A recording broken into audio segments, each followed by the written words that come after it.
Listen, you guys, I need the single ladies who are young and praying for marriage to come in front. Okay. If you're still hoping to get married and you are praying to get married, just come in front because you need to listen to this, you know. And after you listen to this video, go on the internet, research for yourself, okay, and make sure that you understand what you get yourself into because our brothers have a new trick. Okay, there's a new trick that they are going to play on you. Make sure that you understand it. Okay, I'm saying young women because listen, Tina Bantu Abadala, we are no longer praying for marriages. Okay, we realized long time ago that actually money is more important than marriage. Okay, so I don't know why you'll be praying for marriage instead of praying for money, but if you are, it's your right to do so, but make sure that you understand, you listen to this video and then you understand what we are talking about here. Otherwise they will play this trick on you and we don't want it to happen to you. Anyway, welcome to my channel. And on this channel it's called Mama Reality TV shows. I'm a celebrities kanye nama-YouTubers. If it's your first time joining me today, you are very lucky because you are going to learn about this trick and you're going to make sure that it doesn't happen to you and it doesn't happen to your friends and your daughters. Okay, warn them. Anyway, you guys, make sure that you like the video and also watch some adverts on this video just to support the channel. So you guys, listen, this is a new trick that our brothers are playing now. Okay, I said our brothers because I know even our brothers are playing it on you. Okay, this is what they do. You fall in love, they also pretend to fall in love with you. And I mean, you probably very cute, pretty good looking, and you would look, they know you would look very nice, on their side. Okay, right hand or left hand, whichever hand you decide to hold. And then they decide, okay, it's time. I mean, I could take a wife, they propose, and then you're all happy, you plan a wedding and all of that. And then you get married. Niyafunga laphayana, I do ebuhleni nasebini, in heaven and hell, load shedding or electricity nifunge, and then everything is fine. And then while you are, oh, wait a bit. Before you get married, you have that conversation, the important and comfortable conversation of should we get divorced? What's gonna happen? And he's like, don't worry about it, Sandra Sam. I love you. That is never going to happen. We are going to get married on earth and heaven, and in between. Okay. But should we ever divorce? Of course, we're going to get married in community of property. You'll take half, I take half, to a point where if you want my left shoe, I will take the right one. Okay, don't worry about it. And then you're like excited. You're like, yo, I don't have to worry about it. Okay, because marriage takes two forms, guys. You can have a very complicated beginning of your marriage. By that, I mean, you can sit down and be like, listen, we need to be detailed about what would happen if we get a divorce. Okay. You can complicate it then, and then you have those conversations, you fight about it, you come to a conclusion, then you get married. When you get divorced, it's very simple. Okay. Everything is in writing, everything is clear, everybody understands. You move on to get a divorce. Okay. Or you can just be like in your world of delusion and be like, I love him, we're going to get married in community of property and get married. Simple in the beginning. And then divorce comes, it gets complicated because then, the courts are like, okay, what did you agree on? And you're like, we agreed on nothing. That's when you start fighting about stuff. Okay. Now, you get married, you go on a honeymoon, and you're in a honeymoon phase, and while you are in that honeymoon phase, it's like, what, I need to check on my work, the stuff that I needed to sign that I didn't sign before we get married. Let me just see. He goes on to assign this paper, like, hey, you know what, nkosikazi angisayinela la, these people phela sesishadile, so they won't take this without your signature. And it's you are in your honeymoon phase where now you're even playing music there in your house. You know that song that says, don't worry about a thing. When it's playing in the background, every little thing, it's gonna be all right. It's like, husband, sign nine, don't worry. It's like, sign alana, I need to send this paper. I now sign it because really you're in a honeymoon phase, I'll fund to everything. And when you are signing that document, that is the document that is changing the whole thing when it comes to your marriage agreement, and you are not even aware that you are signing it.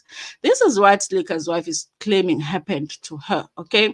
She said she thought she was married in community of property. Now, all of a sudden, there's an anti-nuptial contract that she signed that she does not know that she signed. And I'm like, yes, you were in a honeymoon phase, sis. You should have watched this video before you got married, okay? So, you guys, let me do this before I read this story because I did feel like, okay, I remember doing this in commercial law back in school, long, long time ago, okay? And I was like, I need to remind myself, okay, what is right when it comes to antenuptial contracts, okay? It says here, it can either be with or without accrual, okay? That is if you decide you're not getting married in community of property. So it says here, if it's with accrual, the partners keep what is theirs before marriage, but also keep what is theirs after their marriage. Okay. So here, Jay, is like okwami okwami, okwakho kwakho, okay, without accrual. So it says here, if the agreement is with accrual, each party keeps what they own before, marriage, but then the agreement determines how they divide whatever it is that they accumulate after the marriage. Okay, so the agreement can say, it's okay, after the marriage, whatever we accumulate together, you can take 50%, I take 50%, or you can say, I take 90%, you take 10%, because you never really worked, you didn't contribute much, or I can take 60%, you take 40%, because I'm going to be the one that is going to keep the kids. Okay, the agreement determines it. So this is a type of thing that she signed, Melissa, without knowing that she was signing it. So that's why she is now going to the courts and saying, would you please nullify this marriage contract? Because when I signed it, I did not know what I was signing. Okay. And it was after I got married. So I thought we were already married in community of property. He comes with this paper. I sign it. And I am actually changing the type of marriage that we were getting into. I kind of feel like Slikour knew that this marriage was not going to last because he knew that he was still going to be up to no good. And I can bet you, okay, he had a side chick, okay, even on his wedding day, allegedly, okay. Anyway, let's read the story and find out, guys, what's happening. Why is this a woman out here claiming that she signed a paper that she did not read? Because it's very hard to believe that nowadays, you guys, especially when you just got married. It's the first paper that you're signing. As a union, why would you not want to find out what the paper was about? Okay, Slikour's wife once called to nullify marriage contract. I signed without full understanding. Okay, so let's read the story. Hip hop artist Slikour, estranged wife, has threatened to go to court to challenge the validity of the antenuptial contracts they signed after registration of their civil and customary marriage. According to information received from the estranged couple close associate who did not want to be named for fear of victimization, Melissa allegedly discovered through her distress that she had signed an antenuptial contract papers which the artist had handed over to her after the registration of their marriage. Melissa and Slikour separated after she dumped him after accusing him of infidelity, emotional, financial, and psychological abuse. Speaking to Sunday World, a mole who disapproves of the couple's separation. I mean, how do you disapprove of other people's separation? Said Melissa intended to obtain a court order to declare the antenuptial contracts invalid because she did not read the paper before signing them, or did not read the papers before signing them. At least she remembers she signed them, so it's very suspicious that you remember signing them, but you did not read them.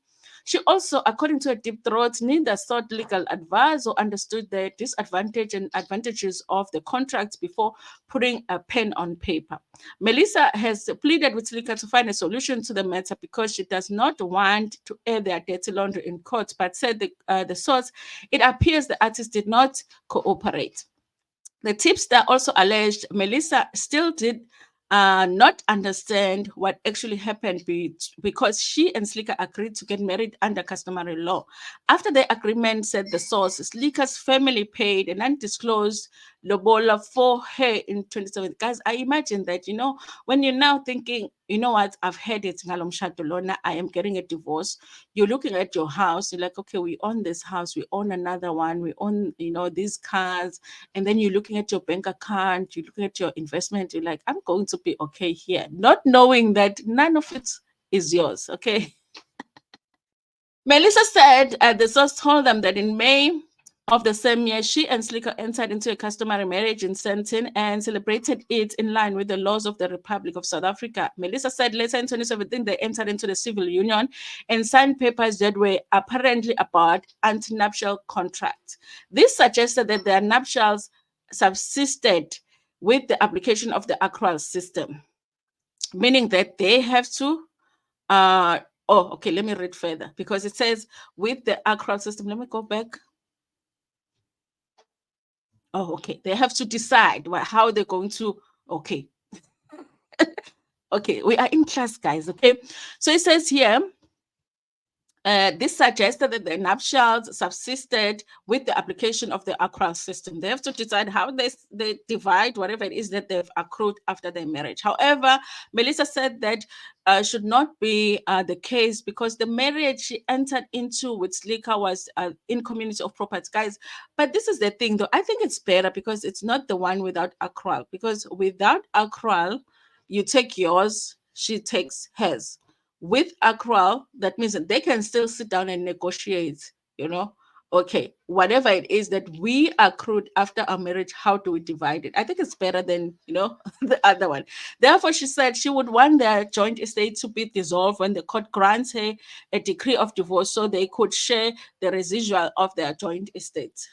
Melissa challenged the validity of the antenuptial contract, saying they did not agree before signing that the contract would be applicable to their union. She said shortly after the civil marriage, Slikour asked her to reveal the value of her estate, after which he asked her to sign the marriage contract. She said that she did not even have time to look at the so-called ANC before putting a pen on paper. She just signed because Slikour asked her to do so, said a deep throat. She said what also worried her was that she also, the so-called antenuptial contract stated that the two were not married, even though they were. She said the alleged contract did not even mention how their joint estate would be shared between their matrimony fell apart, okay? That means that if the contract shows that they were not married, maybe Slikour was supposed to get her to sign a contract that they should have signed before they got married and pretending as if